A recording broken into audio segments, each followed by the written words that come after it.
नूम राजा ने बदला लेने की योजना कैसे बनाई। ज्यादातर लोग बुरे इसलिए होते हैं क्योंकि वे अच्छे बनने की कोशिश नहीं करते। अब नूम राजा ने कभी अच्छा बनने की कोशिश नहीं की थी, इसलिए वह वाकई बहुत बुरा था। उसकी भूमि पर विजय प्राप्त करने और एमरल्ड सिटी को नष्ट करने तथा उसके सभी लोगों को गुलाम बनाने का निर्णय लेने के बाद राजा रोकविट द रेड इस भयानक कार्य को करने के तरीकों की योजना बनाता रहा, और जितना अधिक वह योजना बनाता उतना ही अधिक उसे विश्वास होता कि वह इसे पूरा करने में सक्षम होगा। जिस समय डोरोथी ओज़मा के पास गई, नूम राजा ने अपने मुख्य प्रबंधक को बुलाया और कहा, कालिको, मैं सोचता हूँ कि मैं तुम्हें अपनी सेनाओं का सेनापति बनाऊंगा। मुझे लगता है कि आप ऐसा नहीं करेंगे। कालिको ने सकारात्मक रूप से उत्तर दिया। क्यों नहीं? राजा ने बड़े नीलम से युक्त अपने राजदंड की ओर हाथ बढ़ाते हुए पूछा। क्योंकि मैं आपका मुख्य प्रबंधक हूँ और युद्ध के बारे में कुछ नहीं जानता, कालिको ने कहा। अगर उस पर कुछ फेंका जाता तो मैं उससे बचने की तैयारी कर रहा था। मैं आपके राज्य के सभी मामलों को आपसे बेहतर तरीके से प्रबंधित करता हूँ, और आपको मेरे जितना अच्छा प्रबंधक कभी नहीं मिलेगा। लेकिन आपकी सेना की कमान संभालने के लिए 100 से ज्यादा नोम्स हैं, और आपके सेनापति इतनी बार हटाए जाते हैं कि मैं उनमें से एक नहीं बनना चाहता। तुम्हारी बातों में कुछ सच्चाई है, कालिको, राजा ने राजदंड न फेंकने का फैसला करते हुए कहा। मेरी सेना को महान गुफा में इकट्ठा होने के लिए बुलाओ। कालिको ने सिर झुकाया और पीछे हट गया, और कुछ ही मिनटों में वापस आकर बताया कि सेना इकट्ठी हो गई है। इसलिए राजा बालकनी में गया, जहां से महान गुफा दिखाई देती थी, जहां 50,000 नोम सभी तलवारों और भालों से लैस होकर सैन्य पंक्ति में खड़े थे। जब सैनिकों के रूप में उनकी आवश्यकता नहीं थी, तब ये सभी नोम धातुकर्मी और खनिक थे, और उन्होंने भट्टियों पर इतना हथौड़ा चलाया था और कुदाल और फावड़े से इतनी मेहनत से खुदाई की थी कि उनमें बहुत अधिक मांसपेशियां विकसित हो गई थीं। ताकत, वे अजीब तरह से बने हुए जीव थे, बल्कि गोल और बहुत लंबे नहीं थे। उनके पैर की उंगलियां घुंघराले और कान चौड़े और चपटे थे। युद्ध के समय हर नोम अपनी फौज या खदान छोड़कर राजा रोकवेट की महान सेना का हिस्सा बन जाता था। सैनिक पत्थर के रंग की वर्दी पहनते थे और उन्हें बेहतरीन प्रशिक्षण दिया जाता था। राजा ने इस विशाल सेना को देखा, जो उसके सामने चुपचाप खड़ी थी, और उसके मुंह के कोनों पर एक क्रूर मुस्कान आ गई, क्योंकि उसने देखा कि उसकी सेना बहुत शक्तिशाली थी। फिर उसने बालकनी से उन्हें संबोधित करते हुए कहा, मैंने जनरल ब्लग को हटा दिया है, क्योंकि वो मुझे पसंद नहीं था। इसलिए मैं चाहता हूं कि इस सेना की कमान किसी दूसरे जनरल को सौंपी जाए। अगला कमांडर कौन होगा? मैं हूं, कर्नल क्रिंकल ने उत्तर दिया, जो एक आकर्षक दिखने वाला नोम था, जब वह अपने राजा को सलामी देने के लिए आगे बढ़ा। राजा ने उसे ध्यान से देखा और कहा, मैं चाहता हूं कि तुम इस सेना को एक भूमिगत सुरंग के माध्यम से, जिसे मैं खोदने जा रहा हूं, उसके एमरल्ड सिटी तक ले जाओ। जब तुम वहां पहुंचोगे तो मैं चाहता हूं कि तुम उस लोगों पर विजय प्राप्त करो, उन्हें और उनके शहर को नष्ट करो, और उनके सभी सोने, चांदी और कीमती पत्थरों को वापस मेरी गुफा में ले आओ। इसके अलावा तुम्हें मेरी जादुई बेल्ट को फिर से हासिल करना है और उसे मुझे वापस करना है। क्या तुम ऐसा करोगे, जनरल क्रिंकल? नहीं, महाराज, नूम ने उत्तर दिया, क्योंकि ऐसा नहीं किया जा सकता।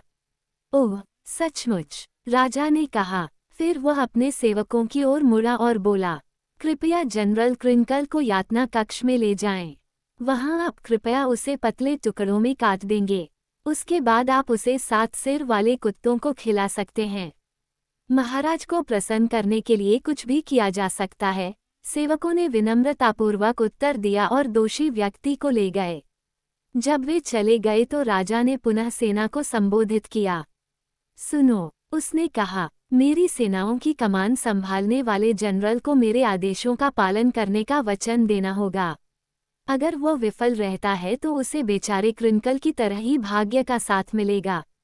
अब फिर कौन स्वेच्छा से मेरे मेजबानों को एमरल्ड सिटी तक ले जाएगा? कुछ देर तक कोई भी नहीं हिला और सभी चुप रहे। फिर एक बूढ़ा नोम, जिसकी सफ़ेद मूंछें इतनी लंबी थीं कि उन्हें उसकी कमर के चारों ओर बांध दिया गया था ताकि वे उसे ठोकर न मारें, पंक्ति से बाहर आया और राजा को सलाम किया। उन्होंने कहा, महामहिम, मैं आपसे कुछ प्रश्न पूछना चाहता हूँ। राजा ने उत्तर दिया, आगे बढ़ो। ये ऑस्ट्रेलियाई लोग बहुत अच्छे हैं, है न? राजा ने कहा, ये सेब पाई जितना ही अच्छा है। और वे खुश हैं, मुझे लगता है। बूढ़े नोम ने आगे कहा। राजा ने कहा, आज का दिन बहुत खुशियों भरा है और संतुष्ट और समृद्ध। नोम ने पूछा, बिल्कुल, राजा ने कहा। ठीक है महाराज, उसने सफ़ेद मूंछों वाले व्यक्ति के बारे में टिप्पणी की। मुझे लगता है कि मुझे ये काम करना चाहिए, इसलिए मैं आपका जनरल बनूंगा।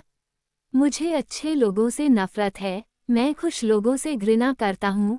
मैं ऐसे किसी भी व्यक्ति का विरोध करता हूँ जो संतुष्ट और समृद्ध है। इसलिए मैं आपके महाराज से इतना प्यार करता हूँ।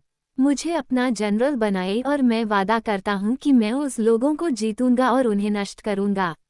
अगर मैं असफल रहा तो मैं पतले टुकड़ों में कटकर 7 सिर वाले कुत्तों को खिलाए जाने के लिए तैयार हूँ।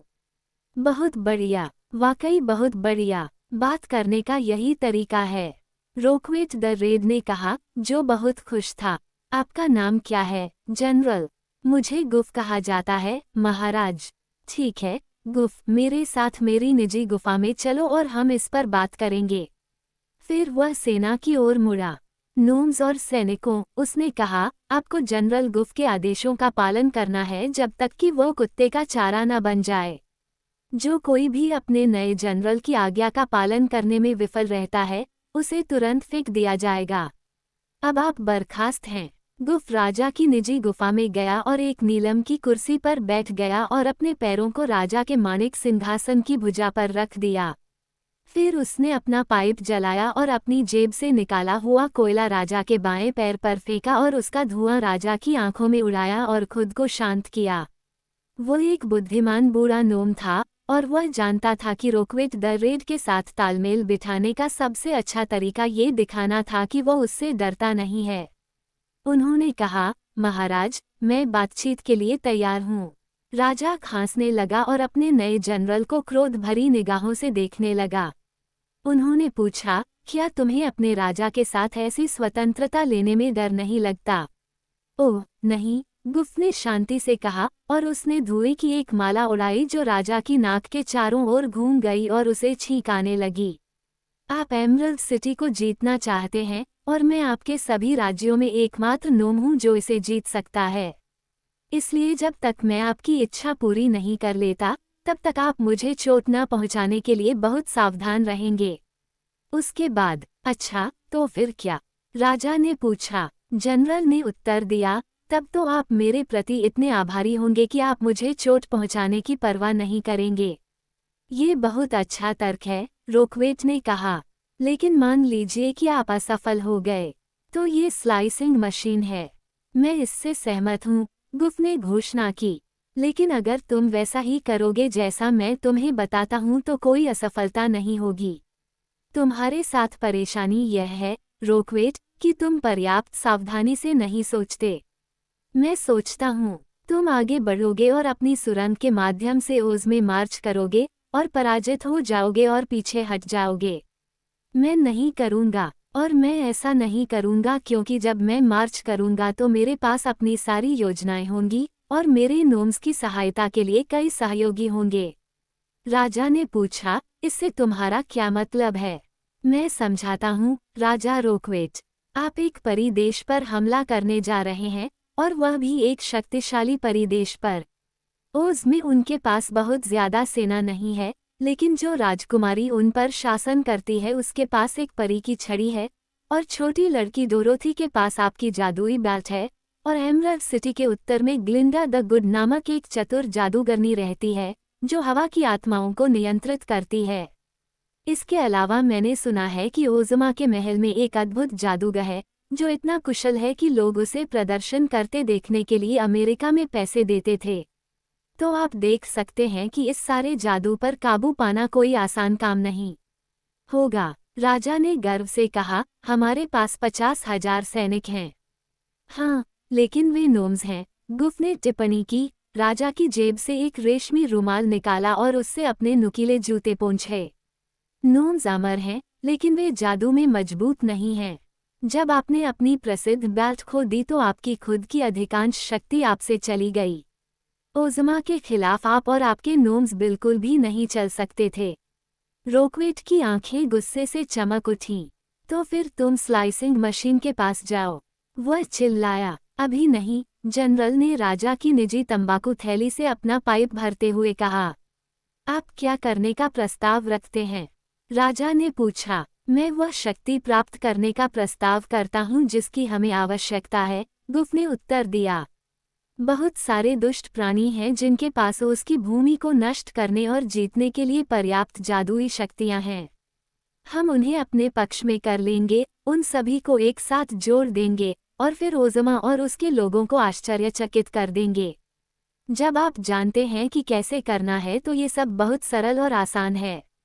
अकेले हम उसके शासक को घायल करने में असहाय होंगे, लेकिन हम जिन दुष्ट शक्तियों को बुला सकते हैं उनकी सहायता से हम आसानी से सफल हो सकते हैं।